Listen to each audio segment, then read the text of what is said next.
So hello everybody, आज अपने क्या देख रहे हैं? आज अपने बहुत इंटरेस्टिंग सा एक चीज देख रहे हैं। इसको कहते हैं मिनी टेस्ला कॉइल। ये कैसे काम करता है? तो 3-4 फेलियर के बाद बना है। पहले बता दूं आपको मैं, ताकि आप अगर डिजाइन करने जाओ खुद से और पहली बार में नहीं बने और आप गिव अप कर दो तो नहीं चलेगा। मैं आपको सारी गलतियां ही बता दूंगा कि क्या क्या गलतियों की वजह से टेस्ला कॉइल नहीं चलता है। तो टेस्ला कॉइल होता क्या है? हम लोग एक मिनी टेस्ला कॉइल डिजाइन कर रहे हैं जिसको अपने डीसी सोर्स देंगे, तो लो वोल्टेज डीसी सोर्स से इसको अपने चलाएंगे। तो 9 वोल्ट से अपने इसको रन करेंगे। ये हमारे पास एक ब्रेड बोर्ड अरेंजमेंट है। इस ब्रेड बोर्ड में एक ट्रांजिस्टर हम लोगों ने प्लेस किया है।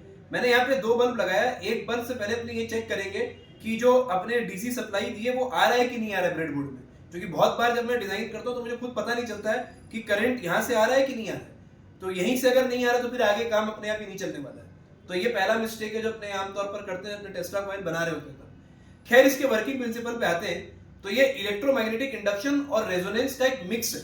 ये करता क्या है? ये जो ट्रांजिस्टर है ये यहाँ पे एक तरीके का एक हाई फ्रीक्वेंसी जोन जनरेट करता है, और उस फ्रीक्वेंसी के साथ यहाँ पे एक प्राइमरी टर्निंग्स है। जो ब्लैक कलर के कॉइल्स है, ये ब्लैक कलर का जो छोटा सा टर्निंग्स है, ये प्राइमरी टर्निंग्स है।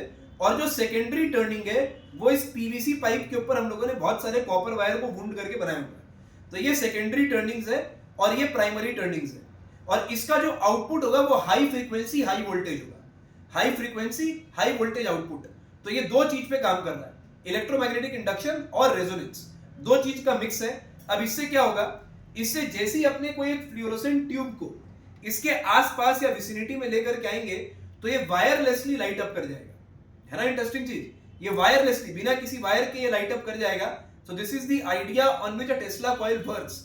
लेट्स फाइंड आउट कि मेरा वाला काम करता है कि नहीं करता है। एक और गलती जो करते हैं वो ये कि सेकेंडरी कॉइल के टर्निंग्स में हम लोग एयर गैप छोड़ देते हैं। अगर आप एयर गैप छोड़ देंगे तो भी ये नहीं चलेगा। तो काइंडली मेक श्योर कि जो टर्निंग्स है वो बहुत टाइटली हो, पास पास हो।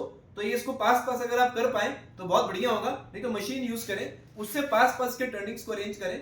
और अब अपने देखते हैं कि मेरा टेस्ला कॉइल चलता है कि नहीं चलता है। इसके सर्किट को आप किसी भी बुक में देख सकते हैं। ये बढ़िया ट्रांजिस्टर लगा करके अपने एक ऑसिलेटर तैयार करते हैं यहाँ पे, और फिर इसके वर्किंग को देखते हैं। चलिए आइए। तो ये है हमारा टेस्ला कॉइल। ये आपके बल्ब का ग्लो दिखा पाए, इसीलिए अपने डार्क में थोड़ा शूट कर रहे हैं ताकि आपके बल्ब का ग्लो दिखे। जब ये दूर जा रहा है ऑफ हो जा रहा है, और जब ये पास आ रहा है तो ये जल रहा है। ये हो गया हमारा टेस्ला कॉइल।